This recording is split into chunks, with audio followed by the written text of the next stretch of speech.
Alrighty, guys. Yeah, no worries. Here's your moment to ask questions that you may have. Yang kamu yang tidak berapa paham yang dia detail-detailnya nanti over lunch kita akan kasih terjemah sedikit lah apa yang dia share tadi. Just saying that we'll share a little bit for the nuances, for the only few that may have missed the nuances of your story. So Yeah, questions for those online and those over here, or comments, anything at all. Jangan malu-malu, nanti dia pun malu juga. Casey and others online, Andrew, do you have any questions? Maybe let's go to the gallery view and see. And they put it in the chat. Or put it in the chat, or just say it. Say who you are. Talk a little bit about what you do, and then ask your question or make your comment. So someone said, very inspiring, Konda. Yes, thank you.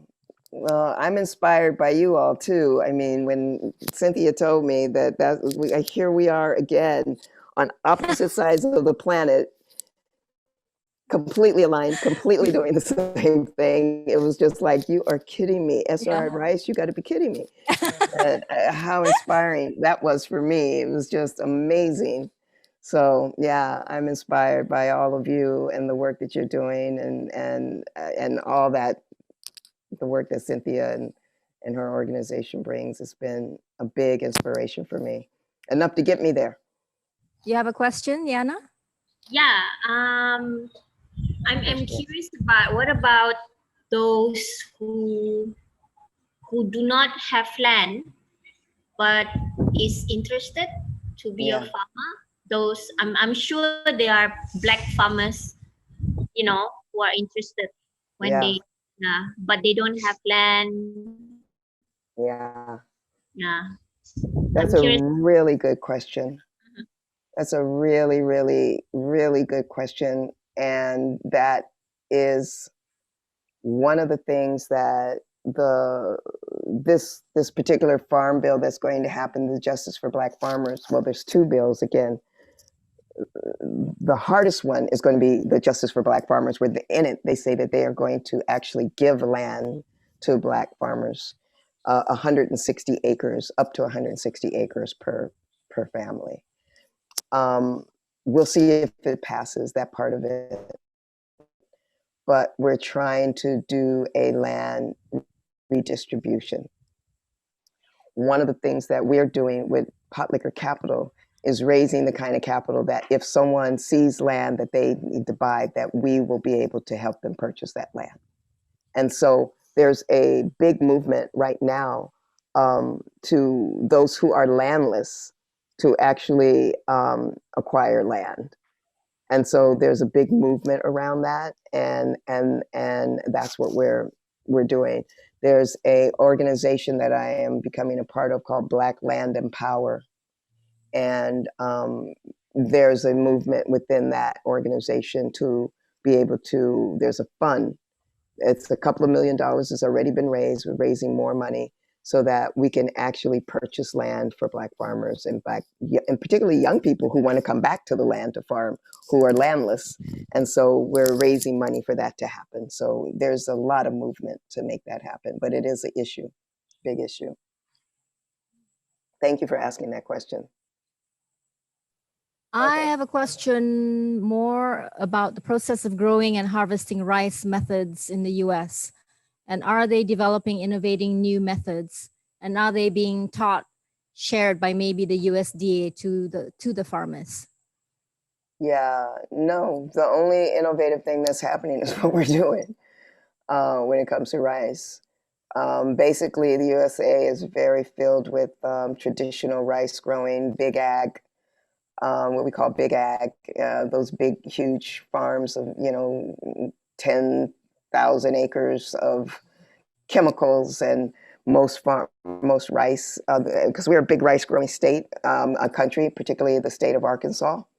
And in the state of Arkansas, you'll see just massive fields of paddy that is, flooded paddy rice, chemicals, the same stuff. There's no innovation happening that I'm aware of. And the only innovation that I know is what we are doing, which is SRI. And we're the only ones doing it in the country. Hi, Konda. This is Ken. That was just so beautiful. Thank you. Hey Ken, how are you? I'm doing well, and I wanted you to say a little more about something that you've spoken to us, Cynthia and I, about before, which is the relationship between rice and Black American culture and that history. People here talked a lot about revitalizing rice as part of cultural restoration, and they may not realize how tight is the history of rice growing in America with African culture brought by slaves, and that thing about reuniting with the Glabarina. Tell them that story as well. That'd be fantastic. Yeah, so rice, that's one of the other reasons why I'm doing what I'm doing, and why I'm in South Carolina. I've expanded to South Carolina. So the cultivation of rice in the U.S. Came with the people who were captured from Africa, the enslaved Africans. They brought the cultivation of rice. Rice was cultivated, and they had all kinds of rice cultivation going on in West Africa and different countries in Africa prior to the of the people there and bringing them to this country. And so rice cultivate, and they say that, I don't know, if it's a myth or not, but they say that they had rice in their hair and that they brought it with them in all kinds of ways and stuck it on the boats, and that they got to the US and they had their rice. Now, is that true? I don't know. But that's what they say. And so in South Carolina, which is a big slaveholding state, and it's swampy, and so it had a lot of the, it's got the natural water, and it was, again, the kind of paddy rice that is flooded. They grew the rice there in South Carolina. And so rice has been a staple of Africans. And when we did the rice culture, the white landowners or white planters, they had no idea of how to do rice. They didn't know. And so it was really the kind of thing that was brought from Africa to this country, the cultivation of rice. And so one of the things is that there's also this rice. I just had an incredible conversation today. There's two kinds of rice. That there's Asian rice, and then there's this African rice, right? And all the rice that we all eat is Asian rice. There's this something called glabarima that is a African rice that it's like this mystery rice. It's called spirit. We call it spirit rice, and it has not been found in this country. It's like everybody is still looking. They say that the end of rice cultivation ended with slavery. Once slavery, it all ended. And so what's happening now is that I'm working with a guy named Chef BJ Dennis, who is an incredible, there's a subculture of Black folks called Gullah Geechee. And the Gullah Geechee people live in the Georgia Sea Islands in South Carolina. And they were, enslaved people who managed to keep more of their culture, of the African culture, African languages, the Gullah Geechee people, and they still are. And so my friend, Chef BJ Dennis, he's Gullah Geechee, and he's a chef. And he is a historian on Black food and on rice. And so he has been searching for the glabarina rice for a long time. He called me this weekend. He found it, and looks like we're going to be able to get actually some. And I was on a long call this evening before talking to you guys. It looks like we're going to get our hands on some glabarina, which I will be growing here in Louisiana. He's going to grow some in South Carolina, and we're just going to do little plots of it and see how it is. It's a red tinted rice, and there's a black glabarina, and there's a red one. And so we're super excited about the idea of eventually Jubilee Justice farmers growing this glaberrima that has been missing for a long time, for hundreds of years, that there's a possibility. So there's the genetics have been done on it, supposedly, that it is the original glaberrima rice. So we'll see. So that's super exciting. And the idea of us being able to present that to the people through Jubilee Justice farmers and having the Black farmers. So the idea of Black farmers coming back, bringing that back to South Carolina, bringing it back into our culture is just super exciting. Yeah. So thank you for asking that question, Ken. It's a real important part of what we're doing is bringing that culture back to our people. So what's coming up for me is that you talked about spirit as the fourth element in your conversations. Yeah. It sounds like a lot of this is about reparations and healing of the people, of ancestry. Yeah. And with the land. That's right. That's what this is.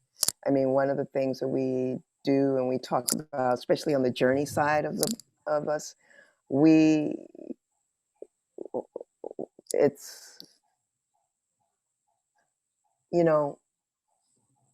I feel like right now, I feel our ancestors are always here with us. And I feel that in this point in time in history, they're not just whispering in our ears, they are yelling. And I think that what we are doing, I mean, for me to find myself, I remember it was hot summer. It was August here. It was hot. I was sweating like a crazy person. I'm out in the field. I'm harvesting this rice because we had to get it out of the field. I'm on a plantation in Louisiana, working my butt off. And I'm thinking, what? I am on a plantation in Louisiana, sweating like a pig, working hard in agriculture. And I'm thinking, how did I get here? And I knew it was my ancestors. I knew that I'm supposed to be here, and I don't understand it. Don't ask me to make sense of it.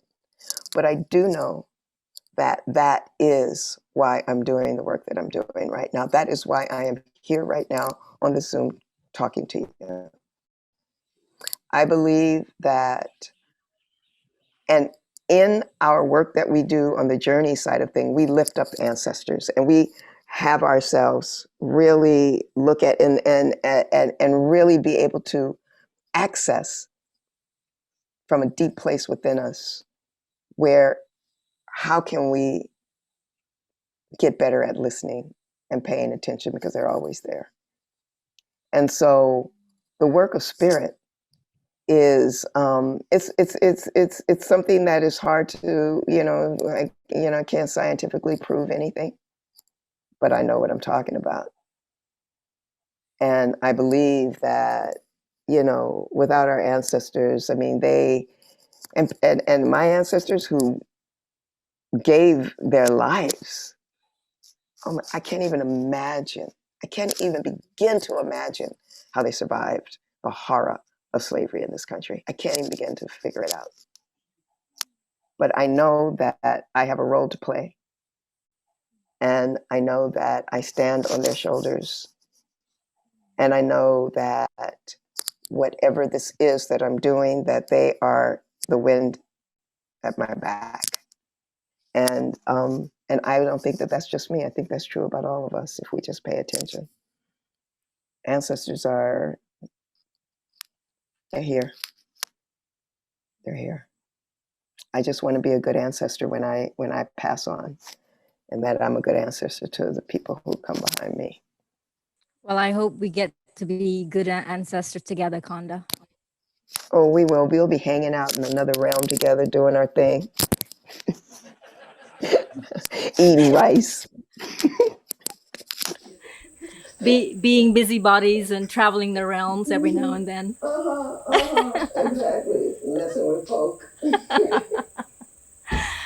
Okay, I don't think I can wrap this up any more beautifully than you've already done, Konda. Thank you so very much for giving of your time, your heart, your wisdom, your experience. Can we show her some love? We online and here present. Can we turn our cameras on?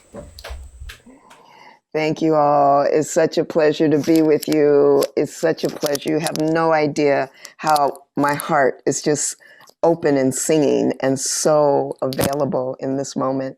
Thank you for being here. Thank you for being with Cynthia and doing, and all of you, the work that you're doing. I am just thrilled. I am thrilled for you to have me with you tonight. My night, your day. I really am so appreciative, and may our paths continue to cross. Let's do this again in a year or so and see where we all are, right? And just stay together because, even though land and ocean separates us, it's not true that we're separate from each other. It's not true.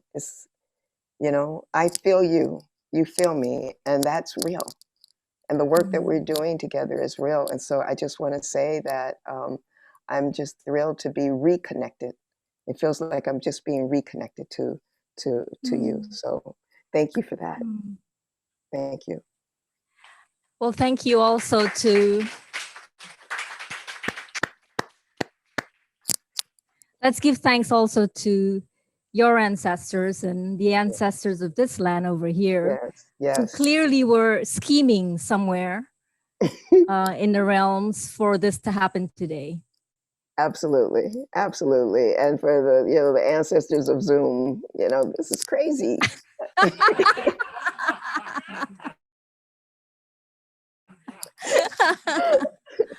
All righty. Thank you so much, Konda. Have a good night. Okay. All right, we'll y'all. stay in Y'all touch. be well. Okay, we'll stay in touch. Bye-bye. Good Now. night. Take care, y'all.